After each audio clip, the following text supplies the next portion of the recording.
미리 당부 말씀드리는데요. 제가 질문 드릴 때 답변하실 때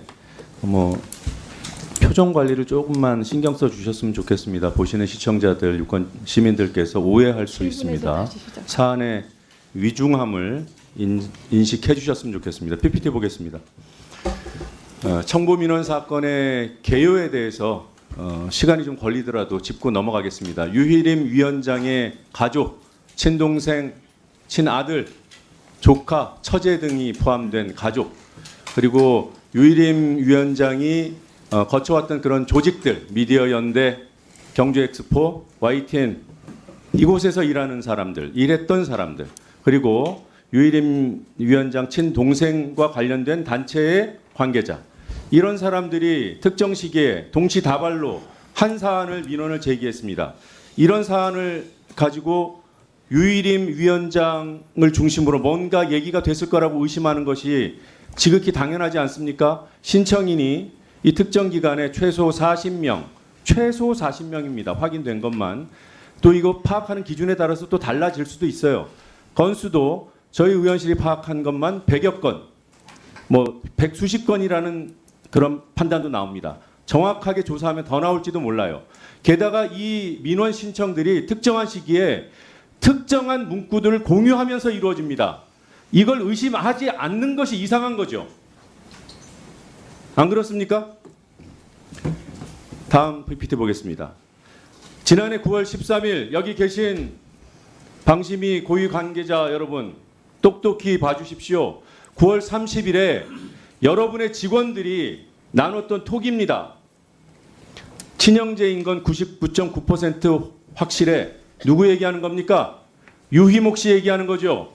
유희림 위원장하고 이름이 비슷하고 유희림 위원장이 쌍둥이 동생이 있다는 거 알기 때문에 이상하게 본 거예요. 이게 정보 유출한 겁니까? 이거 가지고 구글링을 하잖아요. 여기에 나옵니다. 민원인 메일 주소 앞부분으로 구글링 해보면 그 단체 사무국 소속인 걸로 나와. 이것까지 다 보고 어떻게 정보 유출이라고 의심합니까? 시작이 이거잖아요.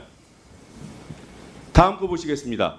9월 14일 보고가 이루어졌다고 하는데 장격식 단장 아직도 부인하죠.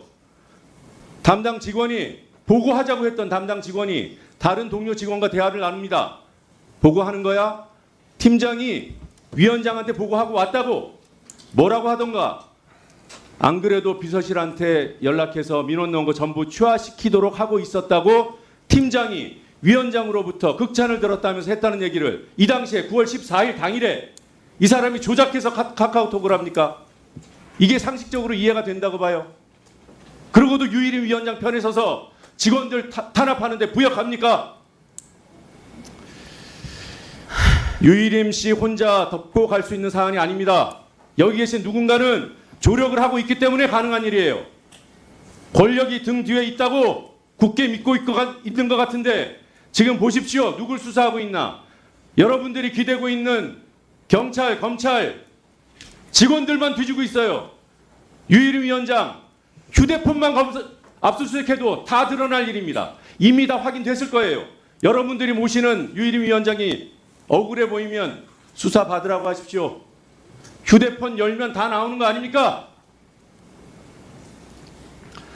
박종현 감사실장님, 예, 당시에 사무총장 직무 대리셨죠? 예, 그렇습니다. 공정하고 성실하게 감사 임하고 계신다고 했죠? 예, 그렇습니다. 공정하고 성실한 감사는 개인의 의지로 이루어집니까? 제도적인 장치로 이루어집니까? 법과 규정에 따라 수행할 겁니다. 본인의 의지와는 무관한 거예요. 유감스럽게도. 그렇죠? 그렇습니다. 본인은 지난해 이 민원 사주라고 불리는 사건이 있었을 때 사무총장 직무 대리였죠? 예, 그렇습니다. 그리고 일정 시점 이후에 감사실장을 맡으셨어요?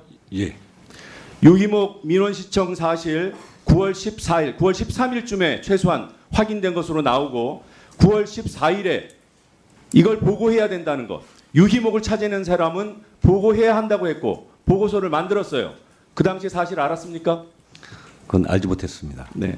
9월 27일에 사내 게시판에 이런 글이 올라왔죠. 유희림 위원장님, 왜 회피하지 않으십니까? 이거는 유희림 위원장 지인들, 가족을 포함한 지인들이 민원 신청인이니 이해충돌 회피하라는 일종의 고언 아닙니까? 맞습니까? 아닙니까? 저도 그 게시글은 봤습니다. 네. 예. 그러나 통상적으로 게시물의 성격만으로 그것을 어떠한 민원인을 특정할 수 없는 위원회의 민원 사항을 고려해서 그것에 대해서는 이런 일이 있을 수 있나 정도만 인식하고 있었습니다. 있을 수 있나라고 인식하셨을 때 감사실장이셨죠? 예, 그렇습니다. 조사해 봐야 된다는 생각 안 했습니까? 다시- 직원들이 이미 알고 있는데 제가 말씀드린 거는 통상적으로 민원을 신청할 때는 민원 신청 내용에 대해서는 안건서에 그 내용을 기재되지도 않고요. 그 안건에 있는 그 성명을 알 수도 없습니다. 다음 그에 대한 문제 사적 보여주십시오. 이해관계도 알 수가 없습니다. 알겠습니다. 알 수 없어서 굳이 볼 수 없는 건 이해를 해요. 그런데 의혹이 제기되면 확인해야 하는 것이 감사실장의 소임 아닙니까? 그래놓고 무슨 공정하고 성실한 감사를 합니까? 이제 제 말씀은 게시글이 하나 올라오는 거 가지고 그것이 그러니까- 신고 조치도 없는 상태고 어떠한 별도의 보고도 받지 않은 상태에서 그만 감사를 할 말씀하셔도 수 돼요. 있는 이미 상황은 다 아니라고 전달됐어요. 봅니다. 예. 그런 말씀을 기기하게 하시면 본인한테 불리합니다. 설득력이 없잖아요. 팀장이 자기 직을 걸고 실명으로 게시글을 올렸으면 확인해 보는 것이 기본이죠. 그게 감사죠. 그리고 조금만 확인하면 해당 부서에서 보고서가 작성된 사실까지는 확인할 수 있었어요. 옆에 계신 장경식 단장은 결국 보고를 안 했다고 그렇게 주장을 하고 계신데 보고서가 만들어진 사실은 인정하셨습니다. 그 정도면 회사 내에 공적인 기능이 발동하고 있는 거예요. 그걸 감사실장이 몰랐으면 지금이라도 창피해 하셔야죠. 당당합니까? 말씀드려도 되겠습니까? 짧게 말씀하세요. 변명이 그 아니에요. 당시 사무총장과 감사실장을 할 때 위원회 사무처 전반에 대해서 조직 운영 및 업무 전반을 제가 챙겨야 됐습니다. 그리고 네, 됐습니다. 그때 감사원 무슨 말씀인지 공익 알았어요. 감사하고 그만하세요. 여러 가지 일들이 그만하셔도 겹치고 있었어요. 돼요. 예. 필요한 답변만 들으면 됩니다. 이 질의 방식은 나중에 부족하면은 위원장께 시간을 요청하세요. 예, 알겠습니다. 기본적으로 질의 방식에 대해서도 이해를 못하고 나오셨어요. 감사실장이 할 일이 많다? 그래서 몰랐다? 위원장의 이해 충돌과 관련된 그런 의혹이 제기되는데 그게 후순입니까? 여러 가지 일들 중에 하나예요. 1분 더 드리세요. 그렇게 안이하게 판단하십니까? 그런 안이한 판단과 위원장을 위한 그런 입장 때문에 지금도 감사실장 하고 계시다고 생각하지 않아요? 그건 좀 자, 행동 강령 보세요. 누구든지 임직원이 이 강령을 위반한 사실을 알게 되었을 때 이해 충돌은 강령 위반이죠. 맞아요, 틀려요. 이해 충돌은 강령 위반이에요, 아니에요?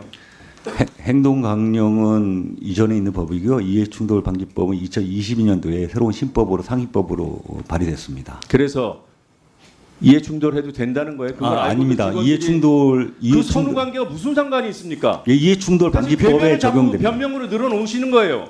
제 말씀은 이해충돌 방지법. 아니 그래서 지금 이 시점에 이해 충돌 해당되는 사안을 발견했어요. 예. 임직원은 어떻게 행동해야 합니까? 여기 나오는 제16호 서식으로 신고해야 해요, 덮어야 돼요.